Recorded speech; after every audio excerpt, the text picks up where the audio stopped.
And finally, welcome to another exciting episode of the Click Nation's Comic Book Chronicles. Yay! I'm your host, Tim, D-O-double-G. Yay! Dun, dun, dun. It's not so easy, is it, Dirk? I'm trying. I don't know what I'm doing here.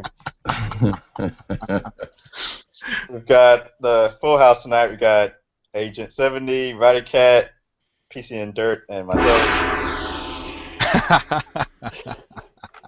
You can decide who that's for. That's funny. Google Plus was giving us some difficulties, which is why we're laughing, because we've been trying to start the show for an hour now. So it will be a very abbreviated intro and news segment this week. Most important thing is go to theclicknation.com and go to popculturenetwork.com. There you go. Chang Chang. And our Twitter accounts are on the bottom of the screen, or you'll hear them at the end of the show. So, and also go to coldslitherpodcast.com and commentrelated.com. All right. Oh no, Tim's Let's coming. go on until I see one that talks to me. Gotham reportedly cast as Lucius Fox. I'm assuming for season 2. DC is creating their own Justice League in the Arrow Flash TV universe, as they're casting for some new show where supposedly they're taking 3 characters: the Canary, the Doctor from the one half of Firestorm, and was it Captain Cold? Oh, and Atom.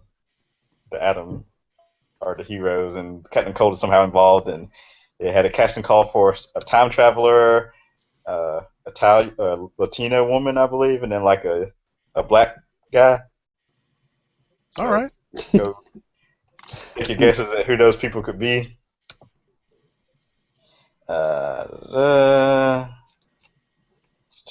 Okay, so Valiant announces massive new investment and development deal with Chinese film company DMG. DMG is the same company that I believe backed Iron Man 3 and a couple of other films. Okay. Transformers 4, I think was another That was one. their mistake. Yeah, I was about to say, I'm like, that's not the best thing to cite as a part of the track record, right? And the films made money, I guess, is one thing. So That's true. especially overseas, they basically help promote the movies overseas, which of course that's become more and more important to studios nowadays. But so Valiant will be bringing some of their products to TV and movie screens in the near future. The more the merrier, I think so. as I say. Just a couple of Suicide Squad castings. Joel Kinnaman is going to be playing, was it Rick Flag? Presumably. Mm. And then they supposedly have a guy cast as Deathstroke.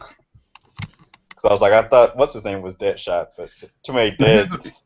Yeah, so here's the real fun thing about that. The guy for this is, why am I getting echo? Wait a minute. Anyway, the guy that got almost kind of looks like the dude off the TV show, because he played on True Blood, and people know him if they saw him. Yes.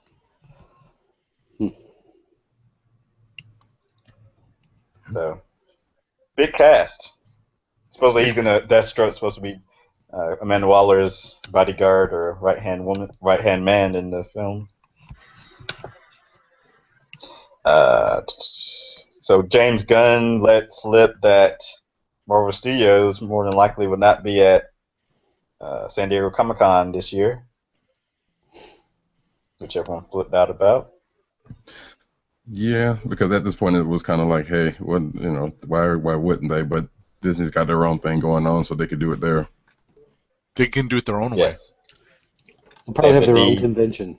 Yeah, Right. D23 yeah. in August, I believe it is.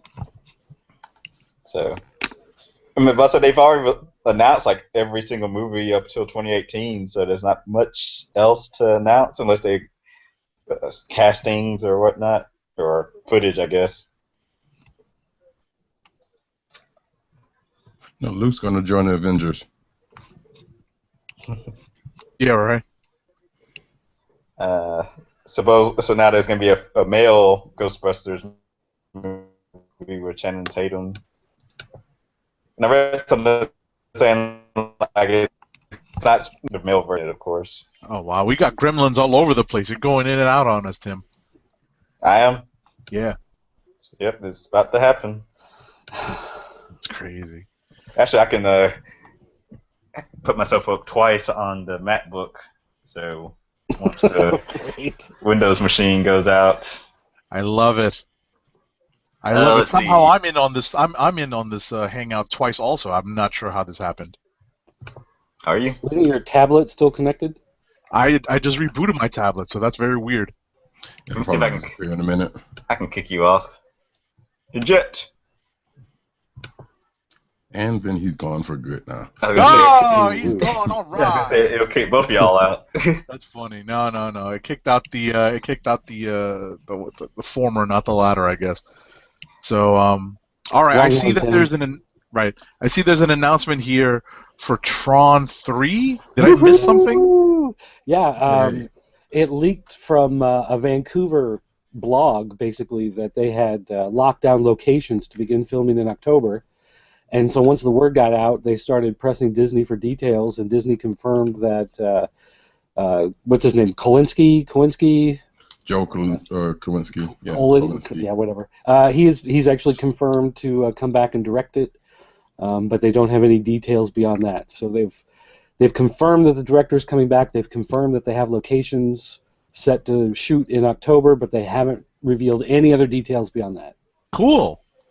Well, I'm happy for the fans of Tron, and that, at some point I'll go back and watch the first one again, and then actually get around to watching the sequel. And the TV show. You gotta go back and watch the TV show. Huh. All right. Let's see. Are there any other news items that we need to address? New Daredevil trailer. Supergirl castings. Did y'all hear me? Yes. Yeah. Okay. Yeah, we're all just like, whatever. I mean, as far as comic news, a bunch of Secret War stuff. There's June solicits from DC. Mm-hmm. Groot is getting his own ongoing series. Yes. Oh, I see that IDW announced the Mike Zeck Classic Marvel Stories Artist Edition. That's pretty awesome. For which books? Well, I'm not sure. I'm going to open the link now. I'm going to open the link now and find out. I just saw the news. Captain America, Spider-Man, and Secret Wars. Ooh. Interesting. Well, they're going to have more details. I'm going to presume they're going to have some Punisher stuff in there, probably from the limited series. That's got to be pretty cool. And I see that the cover to exploit the new Secret War is going to be the original Secret Wars cover. So that's fun. And I guess the only other thing is I don't think I see it on here, but supposedly there's a bunch of 25 different Star Wars related books coming out. Yeah, I took it off. Yeah, I did have it on there earlier. There's like 20 books between now and the come time of the book. I mean, yeah, like 20 books that are supposed to be coming, but that's going to bridge up until the movie comes, I guess. Whatever the movie's going to be. And then the spin-off movie is going to be called Rebel One. Rogue One. Yeah. Oh, and Wonder Woman and Superman are getting new outfits. Yes. And Flash. Oh, Flash is getting one too? Flash, Green Arrow. I mean, Green Arrow still looks kind of similar. It's funny that the Wonder Woman costume is like the Adriana Palicki pilot that went nowhere. Yeah, I think they were saying they made a joke. It was like, yeah, Wonder Woman's got more clothes on than Superman now or something. Ah. I mean, Superman just has a T-shirt on, so yeah, that's ridiculous. So it's basically like Superboy then. Well, if you remember when they relaunched Action Comics in the New 52, he had the T-shirt with like a tie-on and jeans. Yeah.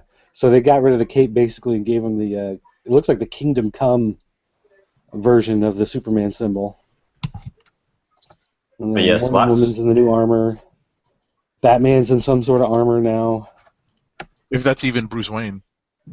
Oh, I said Oh, Batman. I I have a didn't say theory. Bruce Wayne. I have a theory on that, by the way. What's that? Ooh. At the end of Endgame, since the Joker is immortal somehow, I'm assuming his spirit or mind takes different people's bodies. Somehow his spirit will join up with Bruce Wayne's. So it'll be a superior Batman.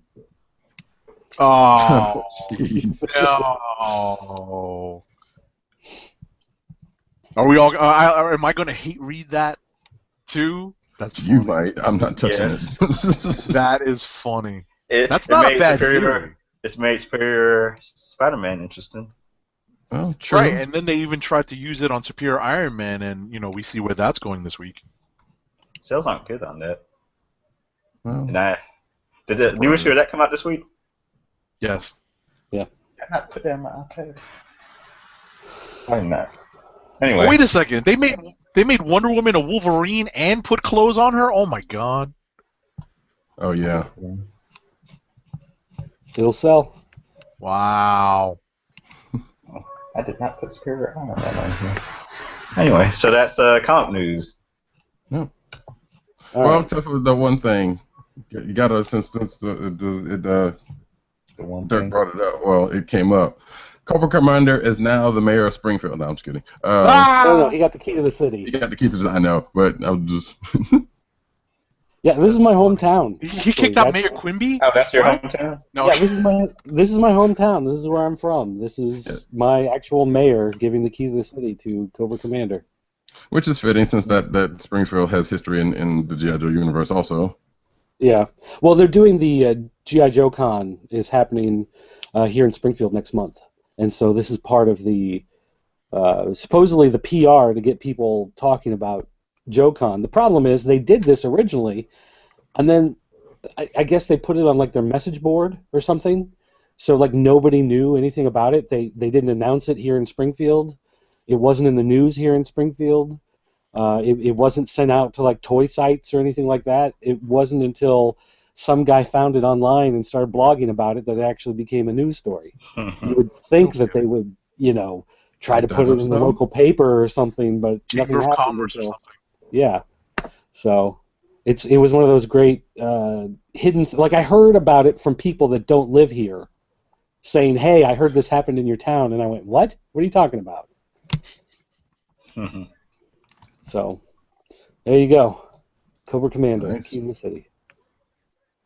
Why's the mayor? Hey, he's got better organizational skills than our current mayor, I'll tell you that. Oh no. But anyway, all right. Anyway, yeah. Yeah. All right. Quick show. Yes, review time. Wait. You got to do an ad. No ad today. No ad. And Thank he can put it in post. I mean, he Yeah, can I was gonna say- put it in I was post. like, I had to put someone at the beginning of the episode anyway, so All right. now I feel guilty. Oh. Hold on. There you go. Ching chang. Let's see. We'll do it after we review a book first. Give you time to pull. Actually, okay, now I got it up. Busted Tees.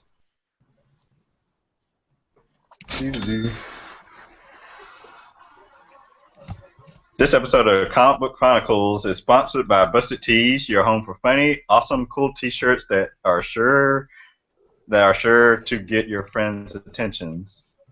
Jeez.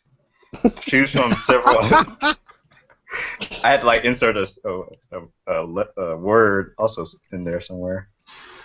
Choose from several eye-catching T-shirts inspired by pop culture, such as Central City Running Club, The Flash, Carbonite Jones, Indiana Jones, frozen carbonite like Han Solo, all about that Echo Base, Oh, Rebels, Star Wars, Queen of Hearts, Harley Quinn, Underwood for President, House of Cards, and much more on sale.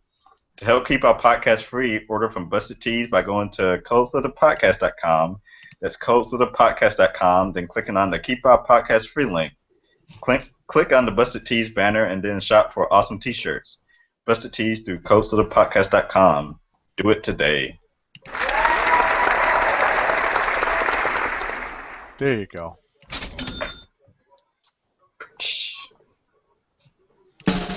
All right. So who wants to? Who do we want to talk about to first for reviews? Do we want to get to Rabum Allah? Rabum Allah? How do you say it? Sure. Go ahead You wanna do and that talk to first? Storm's like out there, even though we're not gonna actually say it. Oh wait. Guess we can't do that, huh? Oh, someone's gonna hit the spoiler bell. Ding, ding. There you go. Close enough. So yeah, in this this issue of this New Avengers. Yeah.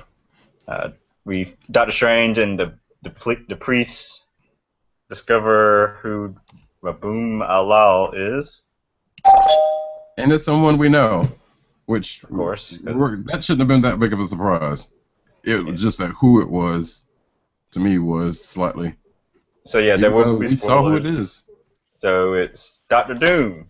Okay, well, just rip the Band-Aid. Ding dong. We rang the bell a couple times. So Yeah, I know, but I know.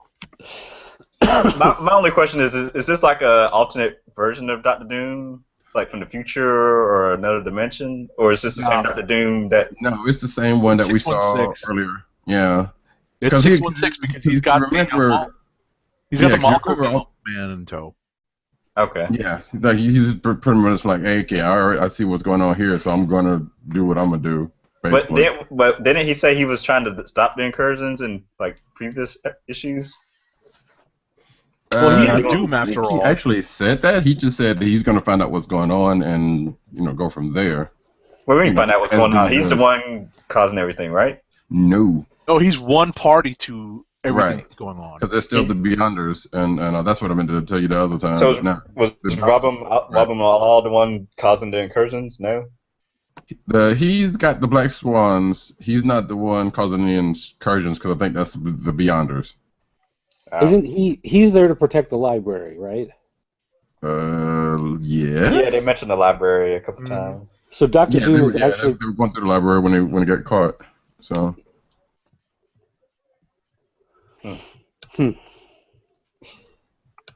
So yeah, That's there all. we go. That's all that really happened this issue. If I remember correctly. I mean, it's really about Stephen Strange and his priest trying to break through the portal into the library to figure out who's in charge of this little pocket dimension thing, and they find out it's Doctor Doom, and then that's Because they don't want to pay the. and Doctor Doom is, I guess, putting himself into this position of power in the hopes that he will have enough power to destroy the Beyonders. Which is not the first time. Right. Yeah, everyone wants power. It all Yeah. comes down to power. And my thinking it was like it was going to be a future Doctor Strange because he did get all that power like early on in the series, and he's used a little bit of it just in this issue, but yeah, it wasn't the case. So yep, there we go. I enjoyed it. Yeah, it was all right.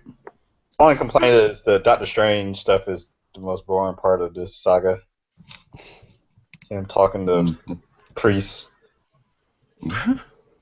That's funny. Yeah, but he had a nice little bit of action though. And I admittedly, when the reveal came, I kind of almost face palmed because I was like, "Wait, really? Yeah. Okay, sure." Yeah. I turned the page. I was like, "Ah," There could be something else going on to it, but I was like, "No, that's probably it." And I think it was there the whole time. Part of the problem is just that this is the quintessential Hickman mumbo jumbo, because you've got black swans, which are something, and he's fighting against Doctor Strange's priests, right. which are something, and they speak in letters. When they speak the letters, it makes words, but Doctor Strange can speak words. But they go to the library, and the library has a vacuum room where you can't speak, so therefore he's unable to wield his magic, but he's the sorcerer supreme. With his magic, just not theirs. It's just one of those weird things where it's like all these kind of crazy concepts flowing on top of each other. Where they're all colliding really in this. It's like you understand the basics that these are magical beings with magical powers fighting magically in a magical place. But kind of beyond that, you're not really clear what the heck's going on. No pun intended, right?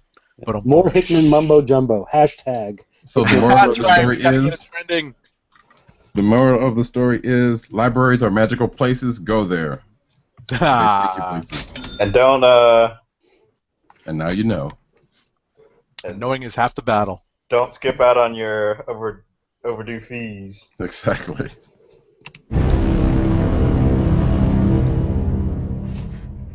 All right, what's next? Here, I'll throw one out. Ant-Man #3. I like this book. Hey, the one book I didn't get to. That was the last thing I was gonna try to read. I read a lot this week that I did not put on the list because I found myself at appointments today and I was waiting. So, Ant-Man #3 is among the books this week that seem to be very quirky and humorous, and I found myself enjoying them. Yeah. Kind of as like one-shot deal type of books. Howard the Duck is another one that's sort of like this week. Ant-Man #3 I thought was kind of doing a lot of the Deadpool type of breaking the fourth wall type of thing. Did you get I that? kind of took it as like Burn Notice style. If anybody has ever watched that show, it's just kind of him talking to the side, not necessarily Deadpool. I guess it's not that far different, but it's just kind of like internal monologue that the audience gets to see, and not necessarily like him just turning to the page and right. talking And to then people. and then some of the interaction with the Taskmaster, I thought was pretty funny, and definitely read along the lines of some of the things that we think of, Scott Lang and his heroic career thus far. It's kind of reading everyone's mind and kind of putting it on the page. Right, and what apparently Scott thought about his relationship to Taskmaster, which was pretty funny. So, ultimately, I had fun reading it. Like I said, there was a bunch of books this week that had very similar tones and feels to them.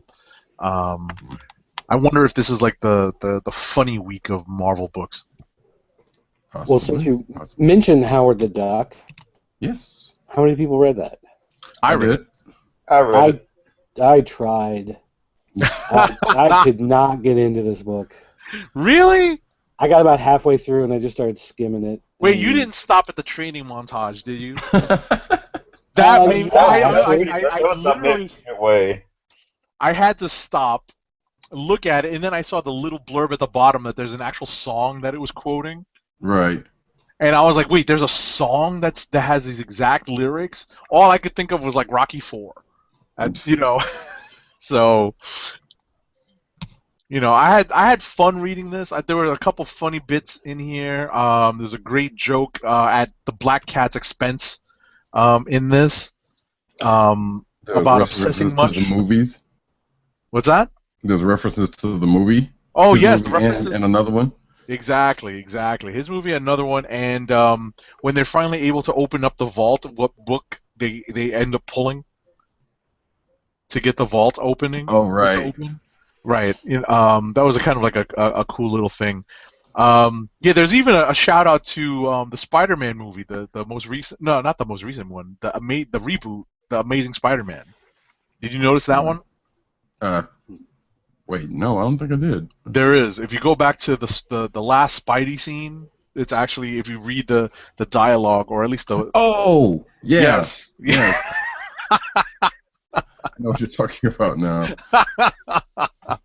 So, I mean, listen, I had fun reading this. Even I even clued in Roddy to one of the references that was contained in the book. You know what? It's lighthearted. It's not to be taken all that seriously at this point. I don't know if it's going to have if it's going to have legs, if this is going to be the tone that it takes throughout. But there's always going to be someone that's looking for a book like this. Well, see, to change of pace. So it's the same guy who's writing this is the artist for Sex Criminals, and some of the humor is there. Right, Zdarsky, right?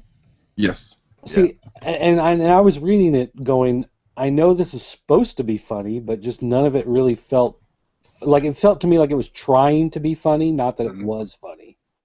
I thought it was silly. That's kind of a hard line to to cross. When you get stuck on the side where you're trying to tell jokes, but you're not necessarily hitting them, and that's just what it felt like to me. I thought It felt like a lot of it was dry and just didn't quite hit the mark like it was supposed to. I thought the art was more humorous than the writing. Like the facial expressions from Howard and like the positioning of the different panels and the layouts and the backgrounds, everything was all that. I found myself enjoying that more than the writing. Well, they had me at the training montage, so they just did. So, I mean, listen, it's not a candidate for Click of the Week for me, but I had a good time reading it. So, and like I said, it's there's a number of books this week that were just fun to read. Yeah, I mean, it's Howard the doggone duck. You were, and I'm not sure what anybody was going to be expecting from this than it being silly. True enough. Some ways. Probably some high hopes, though. Well, yeah. All right. Star Wars 3. That was a big one this week. Yes. Very good. And it wrapped up their first little arc here, where they finally escaped off of the planet, the weapons factory planet, and wrapped up that first little encounter. And I thought, for being the introduction to what Marvel's version of the Star Wars universe is, this was actually pretty good. Yeah. I've been pretty happy with all the books coming out so far. I mean, I think one of the strengths of this book so far is that, and I know we've mentioned this earlier in reviews of previous issues. When we read the dialogue, we can hear the characters saying this. Right. And I think that's a real strength. Like the dialogue actually sounds very much like it would be in a Star Wars 1 or 4.1. You know what I mean? That's essentially what this is. Yeah. And I think it also helps that it's made to be accessible. Like, it's not made for someone who's read every expanded universe novel. It's not made for people that have played every video game. It's not made for people who've nitpicked every plot point in all the movies. It's just, here are the characters, here's a bunch of stormtroopers, there's some lightsaber stuff blows up, it's Star Wars. Right. So the question is, does John Cassidy draw the next arc? I think it took them 9 months to draw these 3 issues, I'm sure. I was going to say, I think they'd be well served to do it in 3-issue arcs for him, because it seems like he's on point in this, and now that this arc is over, they might want to give another artist maybe 3 issues so that he can catch up. I think they might try to stretch him to 6. You think? I think so. The art is good. Yeah. I'll say that.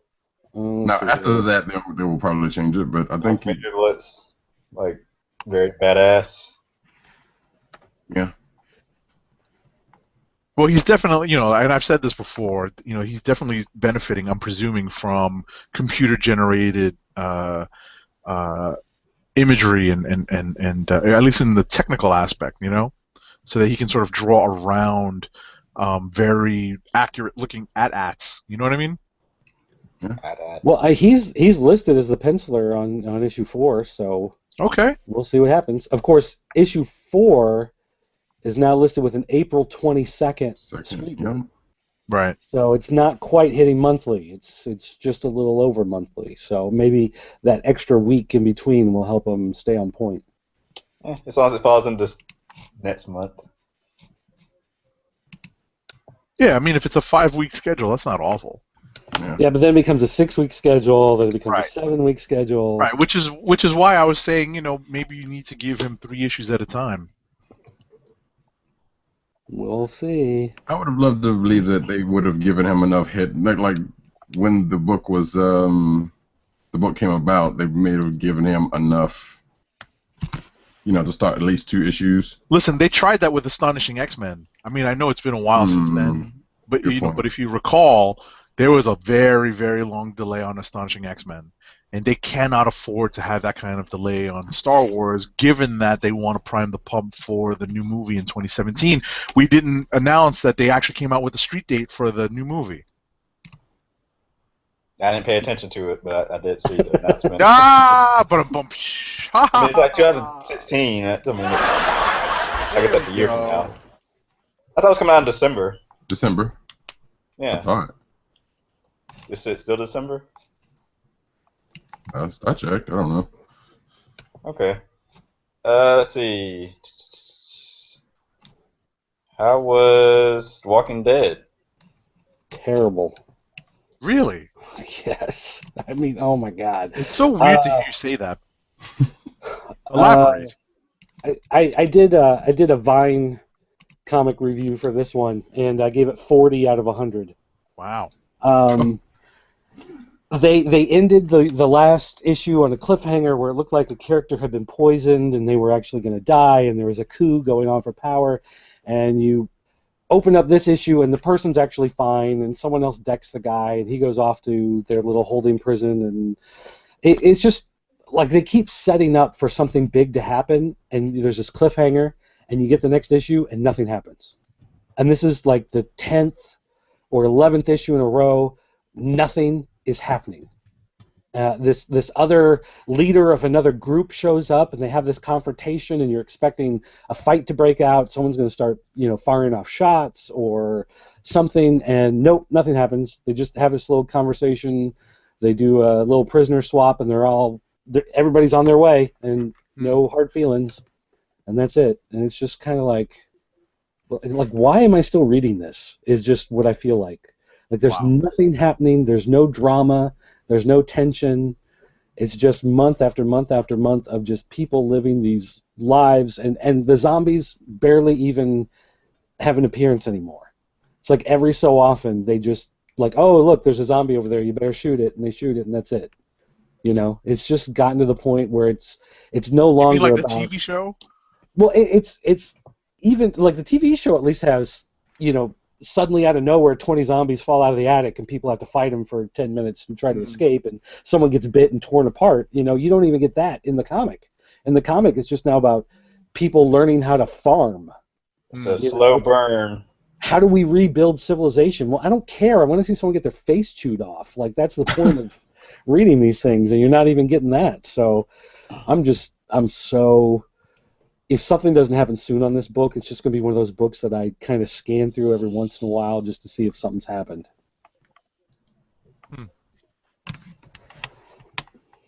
So that's it. It sucks. Wow. Next book. How's Spider-Gwen? Spider-Gwen was all right. I like this issue. I did read this. Yeah.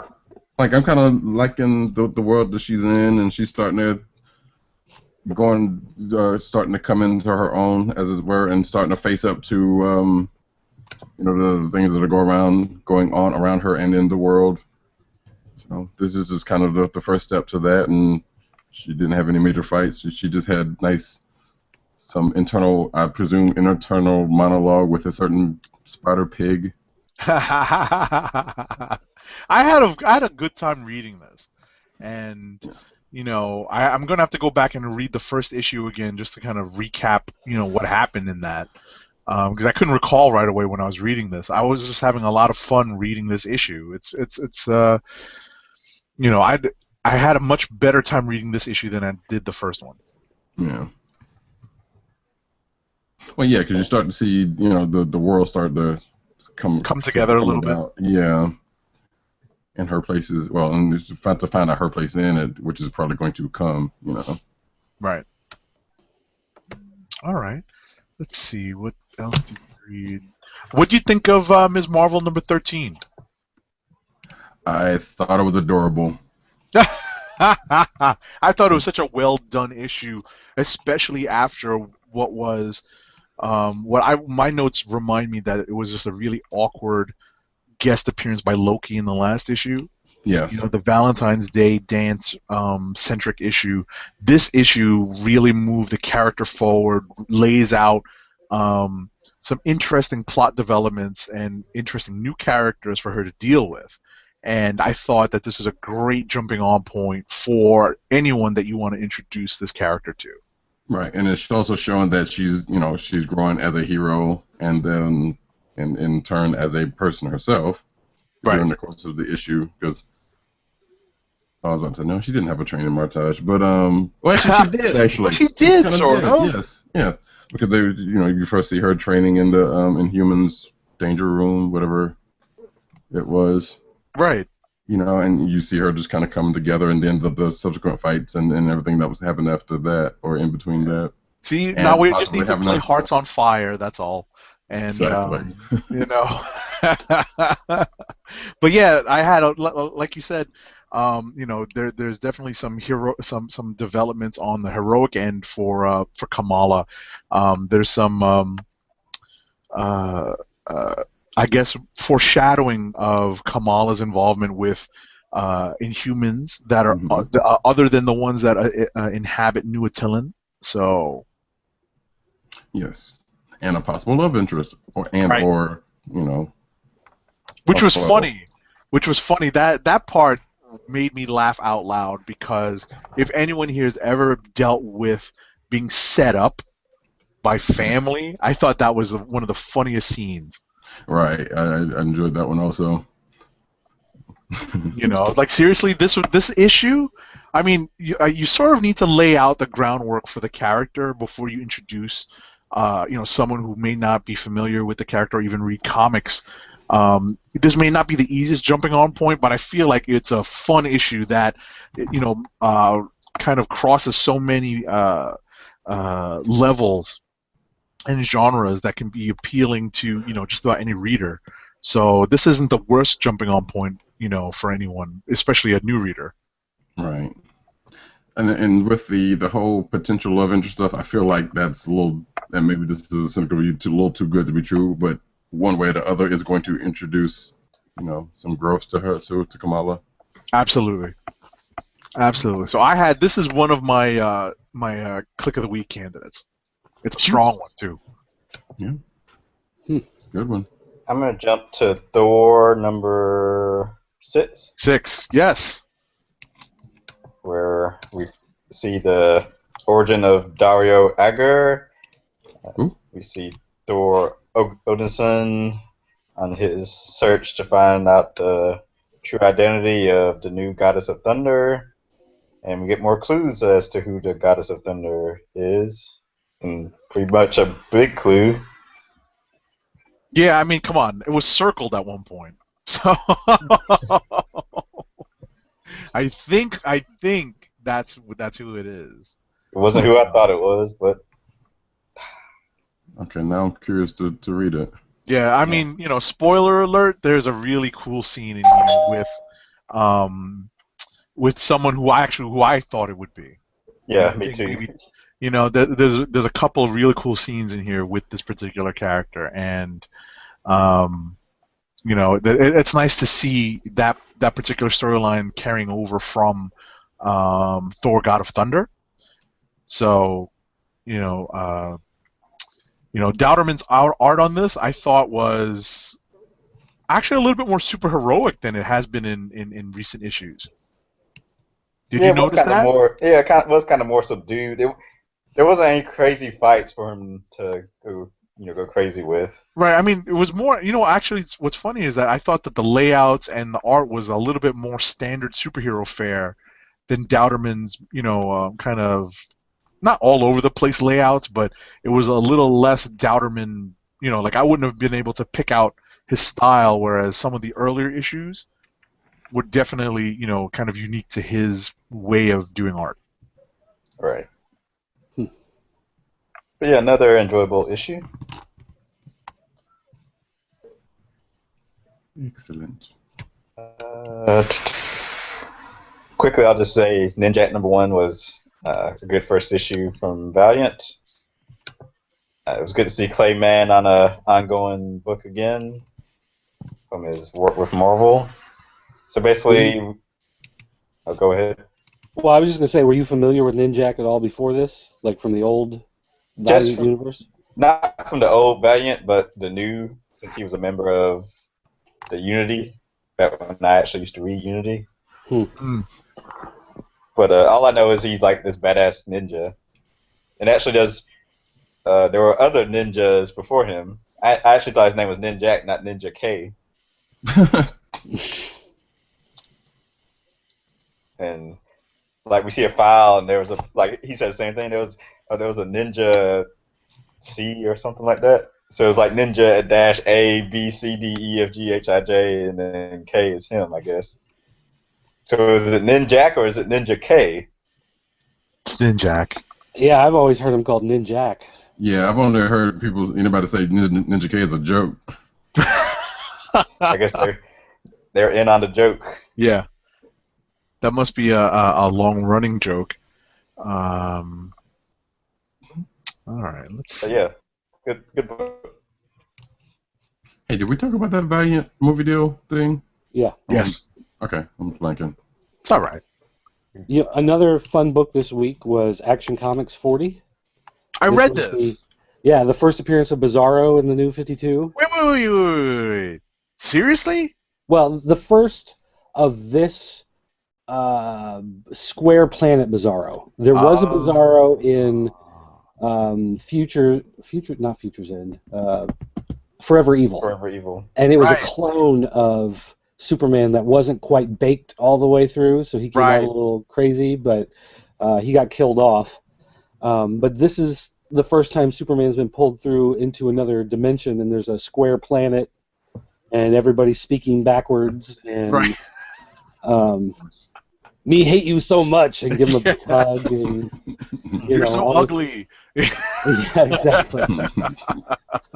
And and of course, we all understand, what this is about, but we have the whole issue of Superman going, I don't get it. Like, what the hell is he talking about? Like, it takes him a while to understand what to do and how to say things backwards. Mm-hmm. And it was a lot of fun. It really was done in that kind of classic Saturday morning style where everybody who's there to help. And the one bad guy is Metallo, and Metallo is a normal person on this planet. Right. And he's sitting there at one point just talking to Superman. He's like, can you even imagine what it's like for me being stuck here with these people? Because I've got a computer brain that functions properly and allows me to speak and think in coherent terms. My goodness. I don't want to read this now. Yeah, it was a lot of fun. It was fun to read, very whimsical to a certain extent, and Cooter's art is, just really does this story justice. Like, it really was on point. It walked the line between funny and creepy a lot of times. Oh, yes, because what's funny is that I think I don't recall very many instances of Bizarro World, like reading issues that involve Bizarro World, and I think his rendition of the other characters, not just Bizarro, but of like Bizarro Lois, of Bizarro, the other Bizarro type characters. The Justice League Bizarro. Exactly. I think is heavily influenced by, maybe some zombie comics, like that type of style. You know what I mean? Yeah, yeah. And I think that's where the creepy factor comes in a little bit. Like, a lot of them look like the skin is very loose on their face, and right. Yeah. Right. So I definitely see your point. It's a little different, like, I guess it's not what we're used to when we think of what a Bizarro, Batman would look like. So maybe that's what where the creepiness factor comes in, and the Bizarro Lois, the very first appearance of Bizarro Lois is real creepy. Yeah, and they even throw in a Bizarro a Doomsday. Yes. As part of this story, and he's got giant moose antlers. So yeah, overall, this was. I didn't expect much out of it, and maybe that helps. Is that I was kind of looking at it like, they're doing a Bizarro, and that's gonna, there's not gonna be a lot of drama to it, and it's gonna kind of take away and be a goofy issue. But this is one where the humor actually worked for me. I actually enjoyed this one quite a bit. Nice. All right. Anybody got anything else? A couple quick hitters. I see that Roddy also read Silver Surfer number 10. I did. Now, have you been reading this, going back to the first issue? Yes. And seeing how this is developed? So yes. This was the way they resolved how they were the way they resolved Galactus attempting to, and eventually, spoiler alert, ding, ding, ding, dealing with his hunger was interesting. Mhm. It's like, wait, why didn't anyone think of this before? This can't be the first time, right? Right, but when your planet's being ripped apart, I don't think you're in a coherent state of mind at all times. Right. At that time. So And I guess could be part of considering it. that they all had that experience, they could all, kind of figure out, oh wait, this is, one of the survivors figures out, oh wait, let's try that, Right. And the other thing could be that, well, you saw that was the part where everybody, caught on to the idea and tried to do it, and he said no. That could have also have happened. He probably could have come across it before, and he was like, nah, nope. Right. I'm taking this planet for whatever odd reason. True And enough. and the part after that, when that happens with Dawn, after that, I was like, okay, they're really gonna do this, and then they didn't. Mm-hmm. Like, okay, because I was Was he thinking, the new surfer? no, she was No. not, but it almost happened. No, it was a very interesting read, and I Yeah. think there's going to be ramifications from this going forward. Oh yeah, she has definitely been changed from the experience. Yes. So it's going to be an interesting read going forward. I see someone else, Dirt, you read Miles Morales, Ultimate Spidey number 11, right? I did. I'm disappointed that this is going to end. I'm disappointed that the big reveal of this issue, the big spoiler, is actually on the cover. I mean, because here's Doctor Doom on the cover, and here's the big reveal at the end of the issue. Yeah. You're reading the whole thing going, there's no Doctor Doom, and then suddenly, who's this mysterious guy who appears? Oh, it's Doctor Doom at the end. That was the one thing that kind of bugged me about the whole thing, but yeah, overall... Well, wasn't that revealed in the last issue? Like, they kind of hinted at it very strongly in the last issue, if I recall. Maybe? Because it didn't seem like it was that big a surprise to me. Maybe, like you said, maybe it was just because I saw it on the cover and I was expecting it.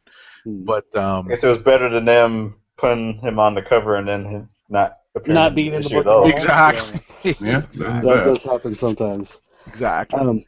And again, it did feel like a little rushed the way they kind of jumped through everything. And I know they have to set it all up because there's only one more issue, and then the whole Ultimate Universe implodes for Secret Wars. But I guess my thing is that when I got done reading it and I realized, there's only one issue left, and then the whole Ultimate Universe ends. Is just got me thinking, like, there's a lot of stuff that they set up in this issue that if it gets resolved next issue, none of it matters anyway. Mm-hmm. Like all the stuff, his girlfriend's parents work for Hydra, Right. and so now she loves her parents, but she hates Hydra, but she thinks that maybe Hydra is maybe they're trying to do the right thing. Right. She's trying to justify it by any means possible, and that's a great thing that you can use as an ongoing point of tension between two people in a relationship, but there's only one issue left of this relationship. You know what I mean? And even if they do appear in the 616 universe after Secret Wars, it really doesn't matter because Hydra is not the same Hydra in the 616 universe, and Doom is not the same Doom, and everything else about the Katie the Bishop's not the same Katie Bishop. Yeah, exactly. So it just feels like there's so much potential in the series that they're just going to flush down as part of Secret Wars and get rid of the Ultimate Universe. Right. Unless somehow Miles Morales exists as the only book in the Ultimate Universe after Secret Wars, maybe. But or there's Ultimate End. Bendis did have a Tumblr post saying the Ultimate Universe ain't over yet, which I didn't read through to find out what he was talking about. So. Basically, that's all he basically teased, that it's not going. Stay tuned. Right.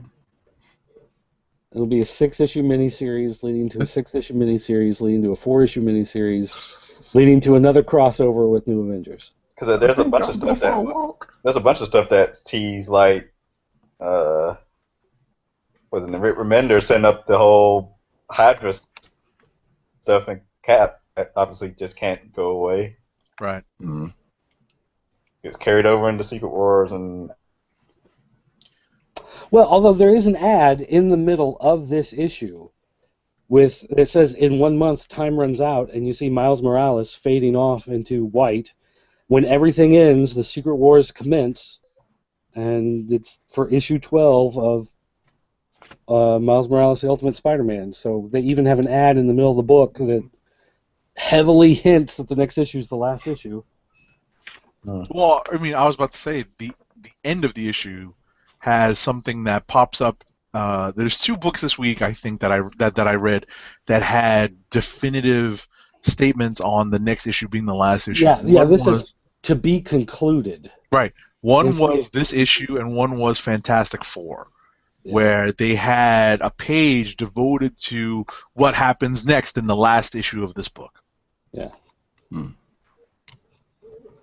Did you read Fantastic Four? Speaking of Fantastic Four 644, they're ramping up to the end of this particular iteration of the Fantastic Four. There's a lot of 90s Marvel that is in this book. It's kind of nice to see it come back. Good early 90s or bad late 90s? It's a mix of everything. It's a mix of everything. Because some people like Sleepwalker. Some, the stuff I really hated. Well, I hope it's not Heroes Reborn in there. It's there. No. J2. It's there. Heroes Reborn is there. That's what this is all about, right? Yeah. Heroes Reborn is there. And, it's kind of fun to see it brought back and kind of toyed with and tweaked a little bit here and there. Ultimately, it does revolve around a nightmare version of Franklin's little pocket universe or pocket world, and we see who the big bad is that's been corrupting the pocket universe. And I won't spoil who it is, but there's a big bad. It's not that big a bad. You kind of have to be old school Marvel to appreciate who it is. I'll be happy to see. I hate to say this, given that they did show what some of the I don't think we talked about it in the news, but they did show what some of the Fantastic Four uniforms were going to look like in the new awful movie. And I'd be happy to see. And I'd be happy to see Fantastic Four as much as I am, as much of a fan I am of the characters and the family unit that they are. I'd like to see them go away for a little while. They could use a break. I'll be happy to see that. And look, Thor was better for it. After a long break, Straczynski and Coipel brought him back to a new status quo, and obviously, he's been rebooted since. But Thor came back and came back in conjunction with the movie, and the character has experienced, I think, a bit of a rebirth in terms of fandom, in terms of appreciation. So maybe FF can do that too, hopefully without any sort of connection to this new awful movie. And that actually has me reading Fantastic Four. I will point out how interesting it is that, at least as of right now, there's no Fantastic Four related domains in Battle World. There are a couple of X-Men, war zones and books and what domains and stuff out there dedicated to X-Men, but no Fantastic Four. Well, listen, let's be honest. They're so entrenched in the regular 616 that they really didn't have anything special for them. But what I was going to say is, speaking as like a little bit more than a casual Fantastic Four fan, let's use the last 20 years. They really haven't had very many storylines that are just sort of iconic. There's a couple, right? They all, they involve Doom. So, other than those storylines, what realities or what storylines would they want to revisit, as and make part of a battle world? So, I definitely understand why there's a dearth or lack of FF-centric portions of Battle World. I mean, they could do that silly Fantastic Five book, but there wasn't nothing in there. That's true. You know what's funny? Are we at Rapid Fire? Sure. Yes. Rapid Fire. Spider-Man and the X-Men #4. I do not understand why I enjoy reading this book. It is so much fun. This is You're enjoying it. yes, Yeah. again, a candidate for Click of the Week for me. A sleeper hit for this week for me was Nova Annual #1. I read this like literally waiting online for something, and I was very surprised at how fun a read it was. Duggan had a great story written for Doc Green, aka the Hulk, and Nova kind of ironing out or smoothing over some of the things that obviously came up when Hulk was whatchamacallit, inverted. You know, so and this is sort of a filler. I mean, not a filler. Filling in some of the plot points that happen prior to Nova's involvement in the Black Vortex crossover. Guardians Team Up #2 was awful. It was. It was. Is it because was it wasn't Black Art Adams' art. or is it they continued the last? It continued the last issue. It continued the story from the first issue. It was pretty pointless. It didn't even have Art Adams' art to help sell it to me. So Who was the artist? Stefan Roux. The art wasn't bad, but the story was awful. It just was. Let's see what else. Superior Iron Man #6.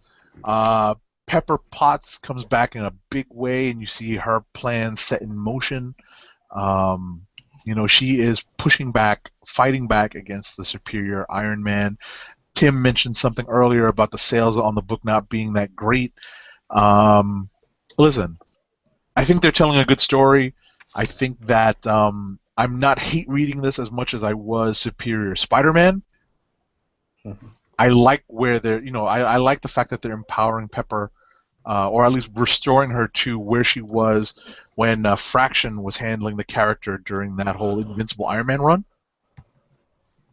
Making her a very capable foil and a capable, almost hero in her own right. So, I'm happy to read that. Rapid fire. What else? Captain Marvel #13 finally wraps up the story. This very, very long story arc with Captain Marvel being in space. Yeah. I'm glad that it's over. I really don't understand what happened in this whole. I don't know if it's like 4 or 5 issues or 6 issues of the story arc. I'm glad that it's over. I'll be happy to see a new story arc, a new direction for the book. Amazing Spider-Man #16. Peter Parker is picking up the pieces after Spider-Verse, and we see, I guess, more corporate espionage, more. The best way I can put it is all of the Spidey supporting characters have gotten involved in big business. They're all involved with Alchemax, the new corporation that's a precursor or a big player in the 2099 continuity. So it's kind of funny to see these characters, the supporting characters from Spidey's cast of characters, showing up as part of this corporate espionage and corporate machinations. That sort of lead into the 2099 reality. So, listen, I know you guys aren't the biggest fans of where Slott is going with Amazing Spider-Man. I figured you're going to keep going post Secret Wars. They're just going to, I guess, put it on hold at some point, because it seems like they're not changing anything. They're just sort of developing the storyline as it goes along. Peter, post Spider-Verse, and his continuity and Parker Industries being his new profession, his new day job. So, that's where that is. All new X-Men #37. You see, I read a lot this week. Waiting on a lot of lines, sitting through a lot of, waiting for a lot of appointments. All new X-Men #37 dealt with Jean Grey, young Jean Grey, and Emma Frost, the White Queen, who has been secretly restoring her broken mutant powers. And this issue revolves around Emma Frost teaching Jean Grey how to better wield her telekinesis, and it's sort of a bonding issue between the two of them, which is really weird. It was kind of an off-putting issue for me. I didn't know exactly how to take this issue. It seemed like a filler issue. I don't know if they're setting up. I haven't read the solicits. I don't know what they're setting up in All New X-Men going forward. Is it the Utopians? Supposedly. Something like that. I guess this is a filler issue before that. So I don't know. It's all out of order now, so I'm not sure what's supposed to happen when. right. Yeah, there's another Black Vortex after this, isn't there? Oh, God. I think Utopian stuff. I guess now is after Black Vortex. Okay. But I can start complaining about other Bendis books. Yeah. And rapid fire. Did I miss anything else? No. I got everything I wanted to get. Rapid fire. What's of the week? Okay, wait. Hey, let me do a rapid 1 or 2 rapid fire. Shaft number 4. Shaft continues to be a bad Joker. Shut your mouth. He's on a case. He's people are kind of undercutting him, thinking he's dumb or whatnot, and he's kind of setting up to put all the pieces together. And that book continues to be really good. Let's see. We also have Federal Bureau of Physics number 19.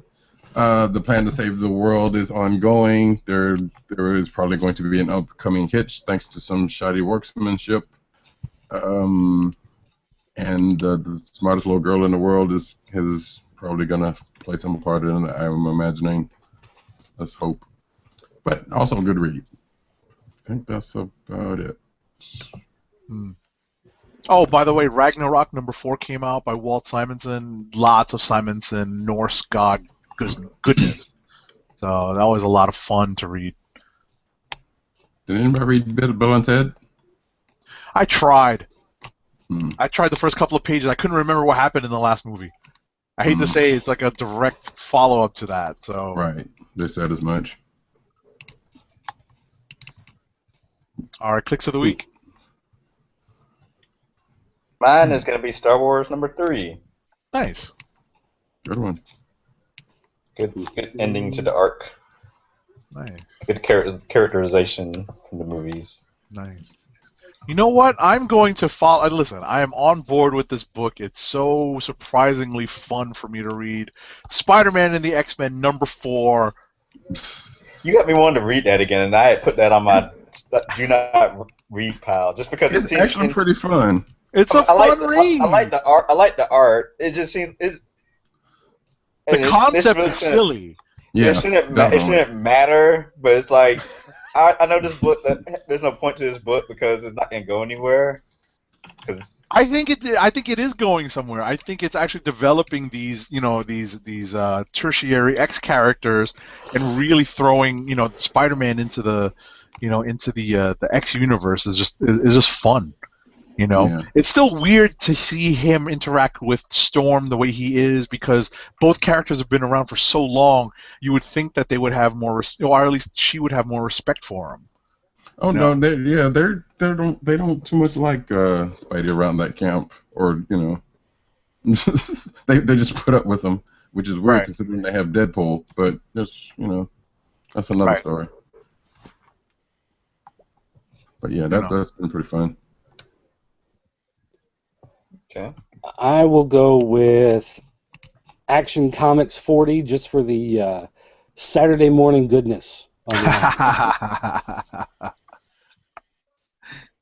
You hated this awful book. That's right. Nice. Well, I will go with it probably was going to be a toss-up between Star Wars 3 and Ant-Man 3. I'm gonna go with Ant-Man 3. Nice. Because I enjoyed reading that. It was pretty amusing. So there you go. There you go. You know what's funny? Look, what did we all pick?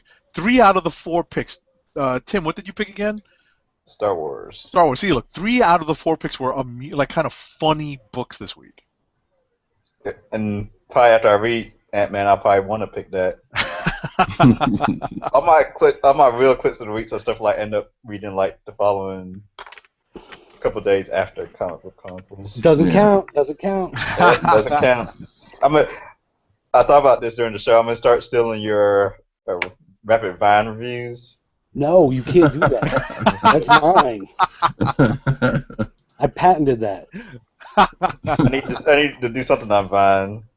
I'll find my own gimmick. You better. Well, All instead of a mask, you want to wear a fedora. Yeah, right. Some kind of Iron Man. Yeah, there you go. So tonight's Comic Book Chronicles. Woo! Yeah. Can y'all hear me? No, your Yeah, picture's there you go. frozen. Hello? There Yep, you go. There you go. Okay. I want to thank everyone for tuning in to tonight's Comic Book Chronicles. Yay! Cheer us. Follow us on our individual Twitter accounts. I'm at TimDOGG98 and at the KLIQ Nation. RowdyCat is at RowdyCat and at News Nerds Need. Dirt is at PCN_Dirt. And Agent 70 is at Agent_70. We will be back next Thursday night, 9 p.m. Eastern Time. Hopefully right at around 9 p.m. Eastern Time. Google willing. And me sharing out the correct links willing. That's right. So we are the Comic Book Chronicles, and we are signing off. Hey!